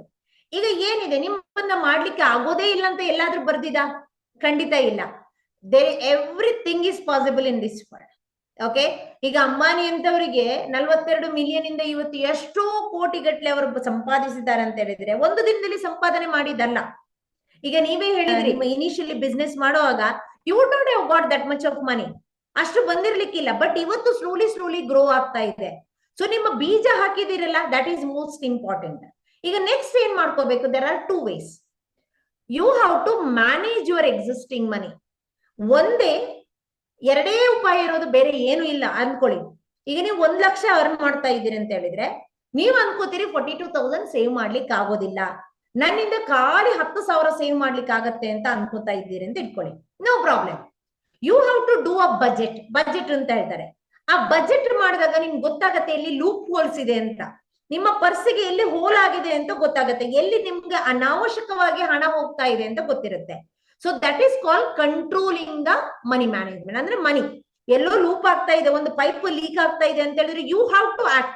ಆ ಪೈಪ್ ಲೀಕ್ ಆಗ್ತಾ ಇರೋದನ್ನ ಇಮಿಡಿಯೇಟ್ ನೀವು ಟ್ರೀಟ್ ಮಾಡ್ಬೇಕು. ಇಲ್ಲ ಅಂತ ಹೇಳಿದ್ರೆ ಆ ಹೋಲ್ ದೊಡ್ಡದಾಗಿ ಜಾಸ್ತಿ ನೀರು ಹೋಗ್ತಾ ಇರುತ್ತೆ. So either you control that, ಅಂದ್ರೆ ನಿಮ್ಮ ಎಕ್ಸ್ಪೆನ್ಸಸ್ ನ ಕಮ್ಮಿ ಮಾಡಿ. ನಾನು ಹೇಳ್ತಾ ಇಲ್ಲ ಅಯ್ಯೋ ನೀವು ಹೊಟ್ಟೆ ಬಟ್ಟೆಗೆ ಏನು ಹಾಕದೆ ಉಪವಾಸ ಇದ್ಕೊಂಡು ಹಣ ಸೇವ್ ಮಾಡಿ ಅಂತ ಹೇಳ್ತಾ ಇಲ್ಲ, ಬಟ್ ಎಲ್ಲೋ ಪೋಲ್ ಆಗೋದನ್ನು ನೀವು ತಡೀಬಹುದು. Second option, you increase your income. ಇನ್ನೇನಿದೆ, ಎರಡೇ ಆಪ್ಷನ್ ಇರೋದು, ಒಂದೇ ಎಕ್ಸ್ಪೆನ್ಸ್ ಕಮ್ಮಿ ಮಾಡಿ, ಇಲ್ಲ ಇನ್ಕಮ್ ಇನ್ಕ್ರೀಸ್ ಮಾಡಿ. ಈಗ ನೀವು ನೆಕ್ಸ್ಟ್ ಕ್ವಶನ್ ಕೇಳ್ಬೋದು, ನಾನು ಮೊದಲೇ ಹೇಳ್ತೇನೆ ಅಯ್ಯೋ ನನಗೆ ಟೈಮೇ ಇಲ್ಲ ಎಲ್ಲಿಂದ ಇನ್ಕ್ರೀಸ್ ಮಾಡೋದು ಅಂತ. ಎಲ್ಲರಿಗೂ ಟೈಮ್ ಇರುತ್ತೆ, ಮನಸ್ಸಿರ್ಬೇಕು ಅಷ್ಟೇ. ಸೊ ನೀವು ನಾಳೆ ಅಂದ್ಕೊಳ್ಳಿ ಯಾರೋ ಮನೇಲಿ ಹುಷಾರಿಲ್ಲ ಅಂತ ಇಟ್ಕೊಳ್ಳಿ, ಏನ್ ಮಾಡ್ತೀರಿ ನೀವು? ರಜೆ ತೆಗಿತೀರೋ ಇಲ್ವೋ? ಖಂಡಿತ ತೆಗಿತೀರಿ. ಆಕ್ಚುಲಿ ಹೋಗದೇ ಇದ್ರೆ ಬಾಸ್ ಬೈತಾರೆ ನಿಮ್ಗೆ, but still you take a risk and you work on it because it is most important. ನೀವು ಪ್ರಯಾರಿಟಿನ ಮಾಡ್ಕೋಬೇಕು. ನನಗೆ ಇದು ಇಂಪಾರ್ಟೆಂಟ್ ಅಂದ್ರೆ you have to work on it. ಒಂದು ದಿನಕ್ಕೆ 1 ಗಂಟೆ ನಿಮ್ಗೋಸ್ಕರ ತೆಗೆದಿಡ್ಲಿಕ್ಕೆ ಆಗೋದಿಲ್ವಾ? You think, you learn, you upgrade yourself, you will get lot of opportunities. ನಿಮ್ಮ ಸಂದೇಶ ಕಳಿಸಬೇಡಿ ಯೂನಿವರ್ಸಿಗೆ, ಆಟೋಮ್ಯಾಟಿಕಲಿ ನಿಮ್ಗೆ ಅಪರ್ಚುನಿಟೀಸ್ ಬಂದೇ ಬರುತ್ತೆ. Thank you so much Mari ಅವರೇ, ತುಂಬಾ ಬ್ಯೂಟಿಫುಲ್ ಎಕ್ಸ್ಪ್ಲೇನ್ ಮಾಡಿದ್ರಿ. ವೀಕ್ಷಕರೇ, ಒಂದು ಮಾತನ್ನ ಹೇಳೋದಕ್ಕೆ ಇಷ್ಟಪಡ್ತೀನಿ, ಯಾವ್ದಕ್ಕೆ ನೀವು ಗಮನ ಕೊಡ್ತೀರಾ ಅದು ಗ್ಯಾರಂಟಿ ನಿಮ್ಮವರೆಗೂ ಬಂದೇ ಬರುತ್ತೆ. ಇದು ಸುಮ್ನೆ ಹೇಳ್ತಾ ಇಲ್ಲ, ನಾನು ಎಕ್ಸ್ಪೀರಿಯನ್ಸ್ ಮಾಡ್ತಾ ಇದ್ದೀನಿ, ಅದಕ್ಕೆ ಹೇಳ್ತಾ ಇದ್ದೀನಿ. Okay, what ever you can dream of, you can live that. ಅದನ್ನ ನೀವು ಪಡ್ಕೊಬಹುದು. ಸೊ ಅದರ ಆಧಾರದ ಮೇಲೆ ಬೀಯಿಂಗ್ ಅ ಕೋಚ್ ಆಲ್ಸೋ ನಾನು ಗೋಲ್ ಸೆಟ್ಟಿಂಗ್ ಎಲ್ಲ ಮಾಡಿಸ್ತಾ ಇರ್ತೀನಿ. ಅದರ ಕಾನ್ಸಿಕ್ವೆನ್ಸಸ್ ಏನೇನಾಗತ್ತೆ, ಆಮೇಲೆ ಮ್ಯಾನಿಫೆಸ್ಟೇಷನ್ ಹೇಗಾಗತ್ತೆ, ಇದನ್ನ ಸಾಕಷ್ಟು ಸಲ ನಾನು ಎಕ್ಸ್ಪೀರಿಯನ್ಸ್ ಮಾಡಿದ್ದೀನಿ. Experience can not be explained. ಅದಂಗಾಗತ್ತೆ, ಸುಮ್ನೆ ಏನೋ ಹೇಳ್ತಾರೆ. ಓಕೆ, ಈ ಕ್ಯಾಟಗರಿಗೆ ಸೇರಿದವ್ರು ನೀವಾಗಿದ್ರೆ ನಮ್ಮ ಮುಂದಿನ ಪಾಡ್ಕಾಸ್ಟ್ ನ ದಯವಿಟ್ಟು ನೋಡೋದಕ್ಕೆ ಹೋಗ್ಬೇಡಿ. ಸ್ಟ್ರೇಟ್ ಫಾರ್ವರ್ಡ್ ಆಗಿ ಹೇಳ್ತಾ ಇದ್ದೀನಿ, ನಂಬಿಕೆ ಅನ್ನೋದು ಒಂದಿದ್ರೆ ಏನಾದ್ರೂ ಮಾಡ್ಬೋದು. ಓಕೆ, ಒಂದು ಸಿಂಪಲ್ ಥಾಟ್ ಇದೆ. ದೇವಸ್ಥಾನಕ್ಕೆ ಹೋದಾಗ ಹೆಚ್ಚಾಗಿ ಸಫರ್ ಆಗೋದು ಯಾರಾಗ್ತಾರೆ ಗೊತ್ತಾ ಸಮಾಜದಲ್ಲಿ? ತಮ್ಮನ್ನ ತಾವು ತುಂಬಾ ಜಾಣರು ಅಂತ ಅನ್ಕೊಂಡಿರ್ತಾರಲ್ಲ ಅವರೇ. ಯಾಕಂದ್ರೆ ಪ್ರತಿಯೊಂದಕ್ಕೂ ಪ್ರಶ್ನೆ ಕೇಳ್ತಾರೆ, ಅದಂಗ್ ಸಾಧ್ಯ, ಇವಾಗ ಇಷ್ಟಿದೆ, ಪ್ರತಿಯೊಂದಕ್ಕೂ ಲಾಜಿಕ್ ಹಚ್ತಾರೆ. Universe doesn't work on logics guys. Okay, ನಿಮಗೆ ಏನ್ ಬೇಕೋ ಅದನ್ನ ಹೇಳೋದು ಮಾತ್ರ ನಿಮ್ ಕೆಲಸ. ಅದನ್ನ ಪಡ್ಕೊಳ್ಳೋದಕ್ಕೆ ಬೇಕಾಗಿರುವಂತ ದಾರಿ ಯೂನಿವರ್ಸ್ ಮುಂದೆ ತಂದಿಡುತ್ತೆ. ಆಮೇಲೆ ಕೆಲಸ ಮಾಡ್ತಿರೋ ಇಲ್ವೋ ಅನ್ನೋದ್ರ ಆಧಾರದ ಮೇಲೆ ಅದು ನಿಮಗೆ ಸಿಗುತ್ತೋ ಇಲ್ವೋ ಅನ್ನೋದು ಡಿಪೆಂಡ್ ಆಗುತ್ತೆ. ಇಷ್ಟು ಮಾಡಿ ಸರ್, ಮೊದಲು ಕನಸು ಕಾಣೋದು ಧೈರ್ಯ ತಂದ್ಕೊಳ್ಳಿ. ಆ ಧೈರ್ಯ ನಿಮ್ಮಲ್ಲಿದ್ರೆ ಆಕ್ಷನ್ ತಗೊಳ್ಳೋದು ನಿಮ್ ಜವಾಬ್ದಾರಿ, ಅದನ್ನ ನೀವು ಮಾಡೇ ಮಾಡ್ತೀರಾ. ಬೇರೆಯವ್ರು ನಿಮ್ಮನ್ನ ನಂಬ್ತಾರೋ ಇಲ್ವೋ ಗೊತ್ತಿಲ್ಲ, ನಿಮ್ಮನ್ನ ನೀವು ನಂಬಿದ್ರೆ ಸಾಕು. ಗ್ಯಾರಂಟಿ ಸಕ್ಸಸ್ ಆಗುತ್ತೆ, ಗ್ಯಾರಂಟಿ ಶ್ರೀಮಂತರಾಗ್ತೀರಾ, ಗ್ಯಾರಂಟಿ ಲಕ್ಸುರಿ ಲೈಫ್ ಲೀಡ್ ಮಾಡ್ತೀರಾ, ಗ್ಯಾರಂಟಿ ನೀವು ಅನ್ಕೊಂಡಂತ ಲೈಫ್ ನ ಲೀಡ್ ಮಾಡ್ತೀರಾ. ಓಕೆ, ಸೊ ಇಷ್ಟೊತ್ತು ನಮ್ ಜೊತೆ ಡಾಕ್ಟರ್ ಮಾರಿಯಾ ಅವರು ಫೈನಾನ್ಷಿಯಲ್ ಪ್ಲಾನಿಂಗ್ ಬಗ್ಗೆ, ವೆಲ್ತ್ ಮೈಂಡ್ ಸೆಟ್ ಬಗ್ಗೆ ಮತ್ತು ಮನಿ ಗೋಲ್ ಸೆಟ್ಟಿಂಗ್ ಬಗ್ಗೆ ಸಾಕಷ್ಟು ಮಾಹಿತಿಗಳನ್ನ ಶೇರ್ ಮಾಡಿದ್ರು. ಇಲ್ಲಿಂದ ಮುಂದೆ ನಮ್ಮ ನೆಕ್ಸ್ಟ್ ಎಪಿಸೋಡ್ಸ್ಗಳಲ್ಲಿ ಇನ್ವೆಸ್ಟ್ಮೆಂಟ್ ಅಂದ್ರೆ ಏನು, ಮನಿ ಮ್ಯಾನೇಜ್ಮೆಂಟ್ ಅಂದ್ರೆ ಏನು, ಮ್ಯೂಚುವಲ್ ಫಂಡ್ ಅಂದ್ರೆ ಏನು, SIP ಅಂದ್ರೆ ಏನು, ಇನ್ಶೂರೆನ್ಸ್ ಅಂದ್ರೆ ಏನು, ಟೈಪ್ಸ್ ಆಫ್ ಇನ್ಶೂರೆನ್ಸ್ ಅಂದ್ರೆ, ಈ ತರ ಸಾಕಷ್ಟು ಟಾಪಿಕ್ಸ್ ಗಳನ್ನ ನಿಮ್ಗಾಗಿ ನಾವು ತಗೊಂಡ್ ಬರ್ತೀವಿ. ಇನ್ನೂವರೆಗೂ ನೀವು ನಮ್ಮ ಚಾನಲ್ಗೆ ಸಬ್ಸ್ಕ್ರೈಬ್ ಮಾಡ್ಕೊಂಡಿಲ್ಲ ಅಂದ್ರೆ ಕೂಡಲೇ ಸಬ್ಸ್ಕ್ರೈಬ್ ಮಾಡ್ಕೊಳ್ಳಿ. ಯಾಕಂದ್ರೆ ನಾವು ನೆಕ್ಸ್ಟ್ ಎಪಿಸೋಡ್ ನ ತಂದಾಗ ನಿಮ್ಗೆ ಅದು ನೋಟಿಫಿಕೇಶನ್ ಬರೋದು ತುಂಬಾ ಇಂಪಾರ್ಟೆಂಟ್ ಆಗುತ್ತೆ, ಇಲ್ಲಾಂದ್ರೆ ಮಿಸ್ ಮಾಡ್ಕೊಂಡ್ಬಿಡ್ತೀರಾ. ಓಕೆ, ಬರೀ ಬೀಜ ಬಿತ್ತೋದು ಇಂಪಾರ್ಟೆಂಟ್ ಅಲ್ಲ, ಅದನ್ನ ನರ್ಚರ್ ಮಾಡೋದು ಕೂಡ ಇಂಪಾರ್ಟೆಂಟ್. ಬರೀ ಕನಸು ಕಾಣೋದು ಇಂಪಾರ್ಟೆಂಟ್ ಅಲ್ಲ, ಅದ್ರ ಮೇಲೆ ಕೆಲಸ ಮಾಡೋದು ಇಂಪಾರ್ಟೆಂಟ್. ನಿಮ್ಮ ಕನಸಿನ ಸುತ್ತ ಅಂತ ವಾತಾವರಣ ಸೃಷ್ಟಿ ಮಾಡೋದು ಇಂಪಾರ್ಟೆಂಟ್. ನಿಮ್ಮ ಸುತ್ತಮುತ್ತ ಇವಾಗ ಸದ್ಯಕ್ಕೆ ಫೈನಾನ್ಷಿಯಲ್ ಪ್ಲಾನಿಂಗ್ ಬಗ್ಗೆ ಆಗ್ಲಿ, ವೆಲ್ತ್ ಕ್ರಿಯೇಷನ್ ಬಗ್ಗೆ ಆಗ್ಲಿ ಯಾರು ಮಾತಾಡೋದಕ್ಕೆ ತಯಾರಿಲ್ಲ ಅಂದ್ರೆ ನಮ್ಮ ಚಾನೆಲ್ ಬರ್ತಾ ಇರುವಂತ ಈ ಒಂದು ಪಾಡ್ಕಾಸ್ಟ್ ಮತ್ತು ಡಾಕ್ಟರ್ ಮರಿ ಅವರು ಕೊಡ್ತಾ ಇರುವಂತ ಸಲಹೆಗಳು ಡೆಫಿನೆಟ್ಲಿ ನಿಮ್ಗೆ ಆ ನರ್ಚರಿಂಗ್ ಎನ್ವಿರಾನ್ಮೆಂಟ್ ನ ಪ್ರೊವೈಡ್ ಮಾಡುತ್ತೆ. ಓಕೆ, ಸೊ ಈ ಒಂದು ಎಪಿಸೋಡ್ ಇಂದ ನಿಮಗೆ ಹೆಲ್ಪ್ ಆಗಿದ್ರೆ ಇದಕ್ಕೊಂದು ಲೈಕ್ ಮಾಡಿ, ನಿಮ್ಮ ಅಭಿಪ್ರಾಯನ ಕಮೆಂಟ್ ಮಾಡಿ ತಿಳಿಸಿ. ಹಾಗೆ ನಿಮ್ಮ ಫ್ರೆಂಡ್ಸ್ ಜೊತೆಗೂ ಇದನ್ನ ಶೇರ್ ಮಾಡಿ, ಡೆಫಿನೆಟ್ಲಿ ಅವ್ರಿಗೂ ಕೂಡ ಹೆಲ್ಪ್ ಆಗುತ್ತೆ. Thank you so much doctor Maria. ತುಂಬಾ ಥ್ಯಾಂಕ್ಸ್, ನೀವು ನಿಮ್ಮ ಅಮೂಲ್ಯವಾದ ಸಮಯನ ತೆಗೆದು ನಮ್ಮ ವೀಕ್ಷಕರಿಗಾಗಿ ನಮಗಾಗಿ ಇಷ್ಟೆಲ್ಲಾ ಮಾಹಿತಿನ ಶೇರ್ ಮಾಡಿದ್ದೀರಾ. ನಿಮಗೆ ತುಂಬಾ ತುಂಬಾ ಧನ್ಯವಾದಗಳು. Thank you Veeresh. ಬಹಳ ಅದ್ಭುತವಾದಂತ ಕಾರ್ಯಕ್ರಮನ ನಿಮ್ಮ ವೀಕ್ಷಕರಿಗೆ ತರ್ತಾ ಇದ್ದೀರಾ. Thank you so much. ಯಾಕಂದ್ರೆ ಅವರಿಗೆ ನಾನ್ ಅನ್ಕೊಂಡಾಗೆ ಓಕೆ, ಅವರಿಗೆ ಆಸೆ ಇರುತ್ತೆ, ಬಟ್ ಯಾರೋ ಹೇಳ್ಕೊಡೋರು ಇರೋದಿಲ್ಲ. ನೀವೊಂದು ಅದ್ಭುತವಾದಂತ ಕಾರ್ಯಕ್ರಮದ ಮೂಲಕ, ನಿಮ್ಮ ಮೆಂಟರಿಂಗ್ ಮೂಲಕ ಎಷ್ಟೋ ಜನರಿಗೆ ನಾವು ಬೆಳಕಾಗ್ತಾ ಇದ್ದೀರಾ. ನಿಮ್ಮ ಬೆಳಕು ಹಾಗೆ ಪಸರಿಸ್ತಾ ಹೋಗ್ಲಿ. ನಮ್ಮ ಇಡೀ ಕರ್ನಾಟಕದಲ್ಲಿ ಇಂತ ಆದಷ್ಟು ಕಾರ್ಯಕ್ರಮಗಳು ನಡೀತಾ ಇರ್ಲಿ ಅಂತ ಆಶಿಸ್ತಾ ಇವತ್ತಿನ ಈ ಪಾಡ್ಕಾಸ್ಟ್ ಅನ್ನ ಮುಗಿಸುವ. Thank you. Thank you so much ma'am. Thank you all.